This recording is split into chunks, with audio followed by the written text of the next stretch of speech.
Hi guys, Jack from Minifigs. Today I just wanted to talk to you about some of my best LEGO investments of 2022.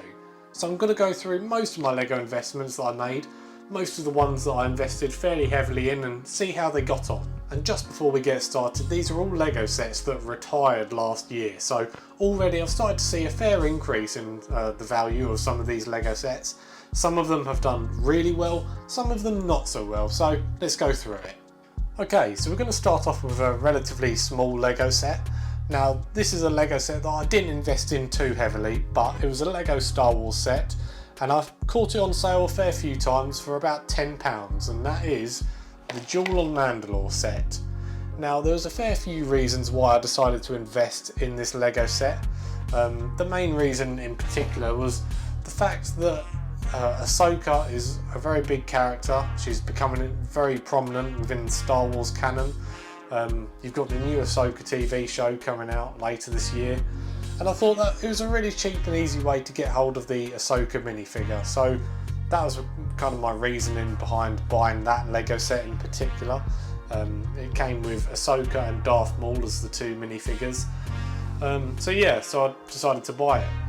So how was it done in terms of actual investment? Well, as I said, I paid £10 for it, and on eBay, or eBay sold listings is what I usually go off to see the kind of value that the LEGO set is sitting at.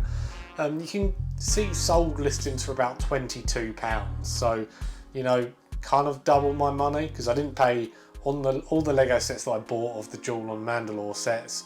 It was all £10. I didn't pay a penny over that for any of them. So, I'm looking at double my money, but that's not really good enough for me. I mean, no point really selling at just over £20, after you take out your fees and shipping, not really worth it. So probably will hold on for another year or so and see how it goes. The next LEGO set I decided to invest in rather heavily this time was the Batman Tumbler Scarecrow Showdown. Now I really liked this LEGO set. I bought one for myself, it's on my shelf somewhere, and it's a really good set. It comes with two really good minifigures, and I bought these LEGO sets at £20, and I bought a fair few. I bought about, I want to say 15, and they're really good. I was really happy with that price. I think it was Argos in the UK that was selling them for that price, kind of near its the end of its lifespan. So yeah, £20 for that LEGO set was very good, because I think it retailed for about 35, so you're looking at about 45% off, so I was really happy with that. So how is this LEGO set doing now? Well, as I said, I paid £20 for it, not to brag, but yeah, the LEGO set, to be honest, isn't doing as good as I thought it would do. It's only up to about £42 on eBay sold listings, which gives you an indication, so it's only a little bit over its original retail price. I mean, then again, it's only been, 6-7 months since it retired, so, kind of to be expected. More people are trying to get into the LEGO investing game, and maybe lots of people tried to pick up that set. But yeah, not doing as well as I thought it would be, but still. So I'm going to hold on to it for probably a year or two, see how, we'll reevaluate then, I think. But yeah, hopefully I'll be looking at kind of triple the money at that point. So we'll see how it goes. Moving on to another LEGO set that I invested in, this time fairly heavily. It was the 501st Clone Trooper Battle Pack.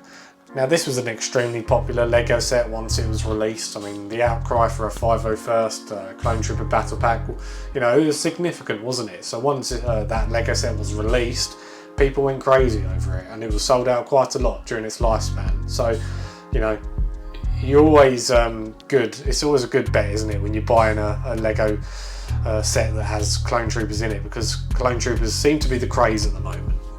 Especially with the Clone Wars recently ending like a year ago, that kind of got people into the prequel era. So I bought a few of them. I paid £18. The LEGO set retailed for £25 here in the UK. So how's it doing? Well, it's only up to about £40 again on eBay sold listings, maybe 45 if you're lucky, brand new sealed. So, kind of doubled my money from what I paid. I'm not surprised that it's kind of stalled out at about £40, because so many people bought that LEGO set. So many LEGO investors, LEGO Star Wars fans bought that LEGO set, and then it's just kind of flooded the market at the moment. So I'm not totally surprised that it's not too expensive at the moment, but give it a few years, once a lot of the Lego investors have, you know, cleared their stock, I'm sure it really will start to rise in value. Moving on to another really popular Lego set that many Lego investors bought, and now this one has been phenomenal how it has performed. I mean, it truly is looking like it's going to be an absolutely amazing investment. Well, it already is, and you probably know what I'm talking about. I've got one behind me somewhere. It's the Armourers Mandalorian Forge. Now, again, it retired last year. It had such a great appeal to it. It had 3 really good minifigures, 2 that were brilliant. I mean, they were all good, but obviously so many people already have the kind of Mandalorian Din Djarin minifigure. That doesn't bring much value to it. But what does bring value to the Lego set is the Paz Vizsla and the Armourer minifigures, particularly the Paz Vizsla minifigure. He actually had a fairly notable role in The Mandalorian Season 3, which boosted his value. So yeah, and with his price increase, that's only helped boost the price of the set itself. So I actually paid retail for these. I couldn't find them on sale, to be honest. So I paid retail for them, so that was 25 here in the UK. And well, what are we looking at now? We're looking at about 50, 60, sometimes even 70 pounds. I think maybe it's dropped a little bit from 70. I think it maybe reached even nearly 80 during the Mandalorian Season 3. Because, spoilers, one of the characters in this set dies. I won't spoil who that was. But yeah, so that boosted the price even more. But you know, it really has been a fantastic investment. I'm happy that I've managed to grab a few when I could. I'm sad in the sense though that I didn't buy, you know, 100, 200, because you're just not going to lose money on that kind of set. You know, it's just the perfect kind of price range. You know, it's not too cheap, but it's not too expensive. And when it comes with exclusive minifigures, it's a win-win. Next set up on the list is the Boba Fett helmet. Now, this is, you know, probably my favourite helmet that the Lego has created thus far. You know, and it's a popular character, isn't it? Boba Fett, it's always a winner. So it's a great helmet, a popular character. The price point was pretty decent at about £50, I want to say. I think I bought in at about 50, maybe 45 via Amazon. So how's that Lego set doing? Well, currently it's up to about £90, maybe £95. So it's not doing too bad. I thought maybe it may get a little bit more than that, but then again, we're only in, 7 months in since it's retired, and I personally know a lot of Lego investors invested heavily in that. So, you know, they could have kind of flooded the market with this Lego set, but I can almost guarantee that in 2 years' time, you know, this Lego set will probably be at about 140, 150. So, you know, it's still looking like it's going to be a very good investment. I mean, I could still sell it right now and probably make £30 a piece on a set. So that's not bad at all for simply buying a Lego set and holding on to it for 7 months. Next on the list is the Lego Bad Batch Shuttle. Now, I personally paid £60 for this. It retailed for 90 in the UK. It had a lot going for it, didn't it, this Lego set? I mean, maybe it might have been a little bit of an outlier, because I don't think as many people stocked up on this set as maybe the Boba Fett helmet or the 501st Battle Pack, or even the Mandalorian Forge. You know, it's a bit more expensive, so you're going to have to pay a bit more. It's a bit more capital, isn't it?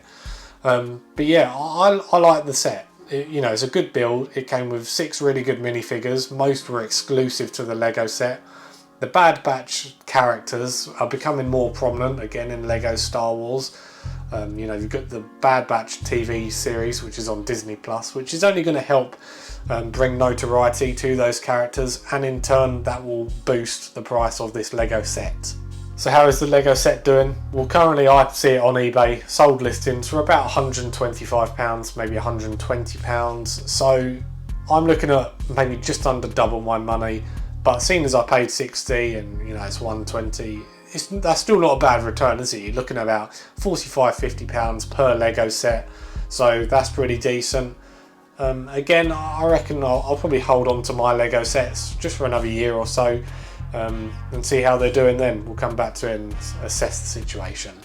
Okay, so my final Lego set, my final best Lego set that has been a fantastic investment. I mean, I've not really ranked these, but out of all the Lego sets that I've talked about today, this is by far the best one. You know, nothing really touches this. It was the Mandalorian Starfighter. Now this is quite an interesting Lego set because I knew a lot of people that knew this Lego set was going to be very good, particular for the Gar Saxon minifigure. I mean, it was pretty crazy when you think about it because the Lego set retailed in the UK for, I want to say, £60. I bought it for about £50. But anyway, so it retailed for £60, and Gar Saxon, even when the Lego set was still in production, was selling for easily £40 to £45 on eBay, which is just absolutely crazy that he makes up, you know, almost the majority, like 80% of that Lego set's value is just in Gar Saxon. So, you know, that's nuts. And so many people bought that Lego set, and yet that still hasn't affected just how well the set has performed. I have no idea why. I guess it is because so many people are trying to grab that Gar Saxon minifigure. I mean, you know, if you've seen any of my lists on some of the best minifigures ever made, that minifigure is up there, you know, it's fantastic. So that might have impacted it, but yeah, it's just performed so well. You know, I paid £50 for it, and I want to say it's up to about 125, 130, maybe more, you know. I've not started selling my Lego sets off just yet, but I think the time is it's almost approaching. I mean, I'll probably save a few for maybe a really long down the line, because goodness knows what the roof or, you know, the maximum value this Lego set would be. You know, the sky's the limit for a Lego set like this. But, you know, I will probably start selling them off because the price is just it's almost too good at the moment. So maybe at the end of the year, you know, Q4, I'll start selling the load off. But yeah, but any Lego investors that are watching this video, like, comment down below. What have been some of your best Lego investments of, you know, 2022? I'd love to hear. But yeah, anyway, this was just a little video I wanted to make talking about some of the best Lego investments that I made last year. So anyway, I hope you enjoyed the video, guys. I mean, stay tuned to the channel because next week I'll be talking about some of the Lego sets that I'm definitely going to be investing in heavily this year. I mean, I don't think the selection is as good as last year, but stay tuned and find out my picks for some of the best Lego investments this year. Anyway, guys, thanks for watching, and I'll see you on the next one.